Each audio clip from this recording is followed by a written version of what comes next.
नमस्कार दोस्तों, एक बार की बात है। एक लड़की अपने घर से भाग जाती है और वो आत्महत्या करने के लिए घर से निकलती है और जाकर के जहाँ पर रेलवे ट्रैक था, जहाँ पर रेल की पटरी थी, वहाँ पर जाकर के खड़ी हो जाती है और इंतज़ार करती है कि रेल आए और मैं अपनी जीवन लीला को समाप्त कर लूँ।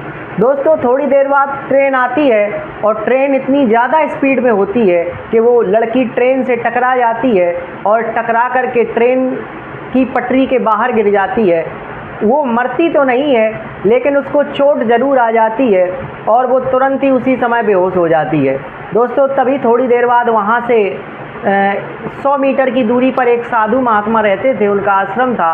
उनका वहाँ से निकलना हुआ और उन्होंने रेलवे ट्रैक पर जब लड़की को पड़े हुए देखा तो उस लड़की को उठाया और उठा करके अपने आश्रम में ले आए और थोड़ी देर बाद उसका इलाज करने के बाद उसको प्राथमिक चिकित्सा उन्होंने दी। इसके बाद उस लड़की को थोड़ा बहुत होश आता है और उससे पूछते हैं कि तुम्हें क्या हुआ बेटी, तुम इस तरह रेलवे ट्रैक पर पड़ी हुई थी। वो लड़की जैसे ही आँख खोलती है, अपने चारों तरफ साधु संतों को देखती है और ये देखती है कि मैं किस आश्रम में आ गई हूँ, तो चौंक करके खड़ी हो जाती है और पूछती है कि मुझे यहाँ पर लेकर के कौन आया, मैं तो मरना चाहती थी और आप लोगों ने मुझे क्यों बचाया।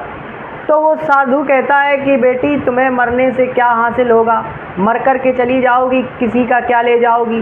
जीवन आई हो तो अपना जीवन हंसी खुशी व्यतीत करो, लेकिन मरना किसी समस्या का अंत नहीं है। तो जब उस लड़की ने उस लड़के को, उस साधु को गौर से देखा तो उसने कहा कि आप तो रवि हैं जो मेरे साथ क्लास 8 में पढ़ते थे। उस रवि ने भी देखा कि हाँ, ये तो वही लड़की है जो हमारे साथ क्लास 8 में पढ़ती थी और ये कोई और नहीं बल्कि विधायक जी की लड़की है। तो उसने कहा कि अरे तुम ये सब क्यों कदम उठा रही थी भाई, तुम्हारा तो बहुत अच्छा हिसाब किताब है, तुम्हारे पिताजी विधायक हैं, तुम्हारे यहाँ किसी चीज़ की कमी नहीं है, सारी संसाधन है, फिर भी तुम ऐसा कदम उठा रही हो। मेरे तो बचपन में माता पिता ख़त्म हो गए और मेरे पास ज़मीन जायदाद भी नहीं थी, मैं तो भूखे मरने लगा था, तो मैं भगवान की शरण में आ गया और संत बन गया, और तुम्हें तो ये काम करना शोभा नहीं देता। मेरे पास इतनी सारी समस्याएं आई, लेकिन मैंने फिर भी अपने जीवन समाप्त करने को कभी नहीं सोचा। तो वो लड़की कहती है कि मेरे पिताजी मेरी शादी एक लड़के से ज़बरदस्ती करवा रहे हैं और मेरा उस लड़के से शादी करने का मन नहीं है।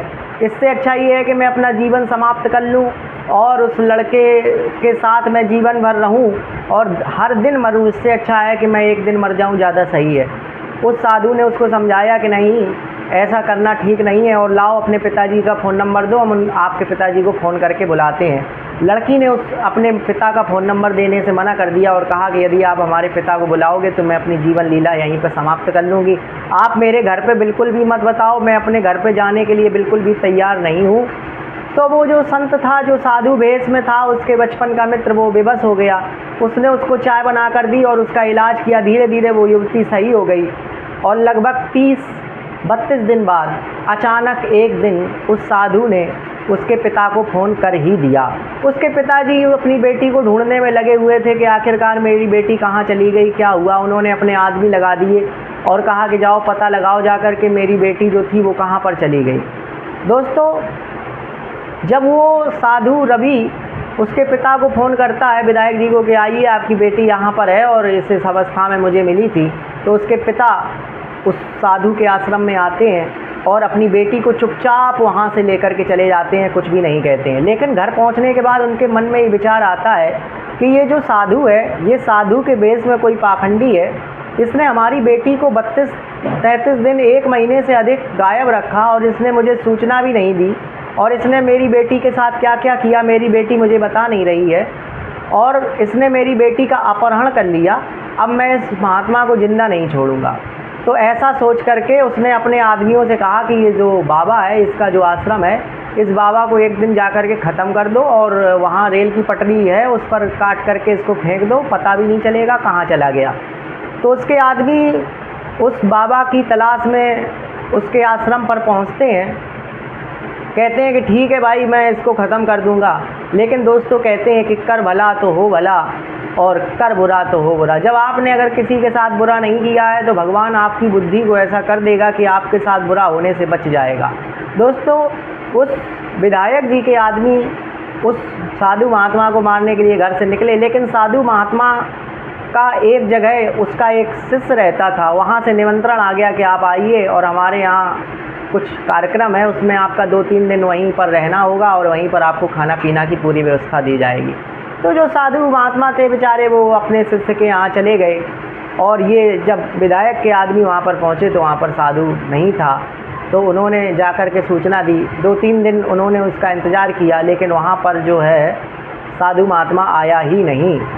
दोस्तों, वो आकर के विधायक जी को सूचना दी कि साधु महात्मा वहाँ से भाग गया है और वो वहाँ पर अपने मठ में नहीं है।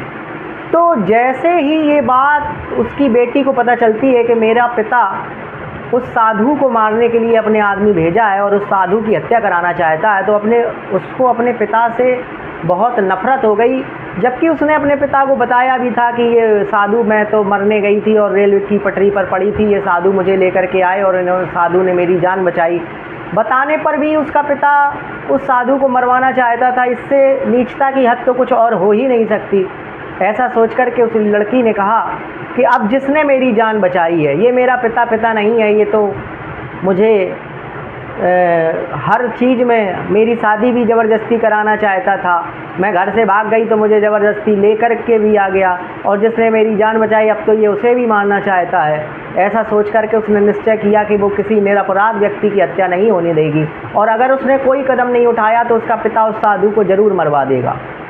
दोस्तों, ऐसा सोच करके वो लड़की घर से भागी और जाकर के उस साधु के पास पहुंची।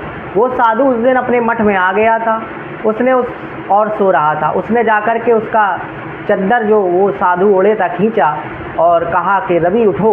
उसने कहा, अरे तुम यहाँ कैसे आ गई भाई, तुम तो अपने घर चली गई थी, तुम्हारे पिताजी ले गए थे, रात में तुम इतने समय भाग करके आने का क्या कारण। तो उसने अपने पिता की सारी बात बताई कि हमारे पिता तुम्हें मरवाना चाहते हैं और तुम यहाँ से जल्दी इस जगह को छोड़ दो, अगर नहीं छोड़ोगे तो तुम्हारी जान जाना तय है और थोड़ी देर में मेरे पिता के आदमी आते ही होंगे। दोस्तों, ऐसा सुना तो जो साधु था वो बेचारा घबरा गया और उसने कहा कि ठीक है, और वो सीधा स्टेशन पहुंचता है, रेलवे स्टेशन, और वहां से टिकट लेकर के सीधा हरिद्वार की ओर निकल जाता है। दोस्तों, जो वो विधायक की लड़की थी वो साध्वी रूप धारण कर लेती है और रवि तो पहले ही साधु वेश में था। दोनों जाकर के हरिद्वार पहुंचते हैं और वहाँ पर एक जो साधु थे उनके मठ में रहते हैं, उनकी सेवा करते हैं और साध्वी जीवन जीने लगते हैं। वो कहती है, लड़की कहती है कि मैं भी अब आपके साथ ही रहूँगी, मैं भी अब साध्वी बनूँगी और मैं भी अब जन कल्याण ही करूँगी। ऐसा करके वो दोनों लोग अपना साधु महात्मा के मठ में रहते हैं कुछ दिनों। इसके बाद अपने भाषण देते हैं, अपने प्रवचन देते हैं और ऐसा करते करते उनके बहुत सारे शिष्य बन जाते हैं और लोगों को उनकी बातें अच्छी लगने लगती हैं और उनके जो शिष्य थे उनको बहुत सारा धन और बहुत सारा चंदा देते हैं। धीरे धीरे समय गुजरता रहता है और वो दोनों लोग स्वयं अपने मठ के मालिक बन जाते हैं। दोस्तों, वो अपने स्वयं, वो जो लड़की थी और जो लड़का था, दोनों अपने मठ को चलाते हैं, लोगों को अच्छा ज्ञान देते हैं और बहुत सारे फॉलोवर्स उनके हो जाते हैं, बहुत सारे प्रशंसक हो जाते हैं, बहुत सारे ऐसे लोग आते हैं जो उनको सुनना पसंद करते हैं। धीरे धीरे उनकी ख्याति सभी जगह फैल जाती है। और दोस्तों, यहाँ क्या होता है कि यहाँ विधायक जी ने अपनी बेटी को ढूंढने का प्रयास किया, साधु को ढूंढने का प्रयास किया, लेकिन ना तो उनकी बेटी कहीं पर मिली और ना ही उनका वो साधु उनको कहीं पर मिला। और कुछ दिनों बाद चुनाव होते हैं और वो विधायकी का चुनाव हार जाते हैं, उनकी विधायकी चली जाती है। दोस्तों, उनकी जब विधायकी चली जाती है तो उनकी पावर जो थी वो कम हो जाती है, अब उनके पास वो दबदबा नहीं था। तो एक दिन अचानक वो हरिद्वार आए और गंगा स्नान करने और हरिद्वार घूमने के लिए। तो उन्होंने देखा कि सामने एक मंच पर एक लड़की प्रवचन दे रही है और जो लड़की उनकी बेटी के जैसी ही है देखने में बिल्कुल। तो वो उस लड़की के नज़दीक गए और जब वो नज़दीक गए तो उन्होंने पहचान लिया कि ये तो मेरी ही बेटी है। तो उससे कहा कि बेटी, तुम घर से भाग आई और बताओ इस तरीके से तुम्हें करना चाहिए था क्या। तो दोस्तों, उनकी बेटी ने कहा कि मेरा ना कोई पिता है, ना कोई माता है, ना कोई पुत्र है, ना कोई भाई है, मैं साध्वी हूँ और साध्वी लोगों का कोई नहीं इस दुनिया में होता, वो स्वयं में अकेले होते हैं। दोस्तों, बहुत समझाया लेकिन उनकी लड़की नहीं मानी। फिर इसके बाद उसका पिता पैरों में पड़कर बहुत गिड़गिड़ाया। तब रवि ने उसे समझाया कि आखिर जो भी है तो तुम्हारे पिता ही, और जो भी इन्होंने किया अपनी जान में अच्छा ही किया, कोई भी पिता अपनी बेटी का हमेशा मंगल ही चाहेगा, मंगल नहीं चाहेगा, लेकिन परिस्थिति बस उन्होंने कुछ ऐसा किया और ऐसा करने के बाद तुम घर से भागी, और घर से भागने के बाद आज तुम्हारी ख्याति और प्रसिद्धि इतनी अधिक हो गई है। कुल मिलाकर के उनके गुस्सा करने से तुम्हारा कल्याण ही हुआ है, तुम्हारा नुकसान नहीं हुआ है। बहुत समझाने पर उसने अपने पिता से कहा कि ठीक है, मैं आपकी गलतियों को क्षमा कर देती हूँ, मैं आपकी गलतियों को माफ़ कर देती हूँ, लेकिन मैं आपके साथ घर नहीं चल सकती, क्योंकि मैंने अब साध्वी जीवन अपना लिया है और साध्वी जीवन में कोई किसी का नहीं होता है।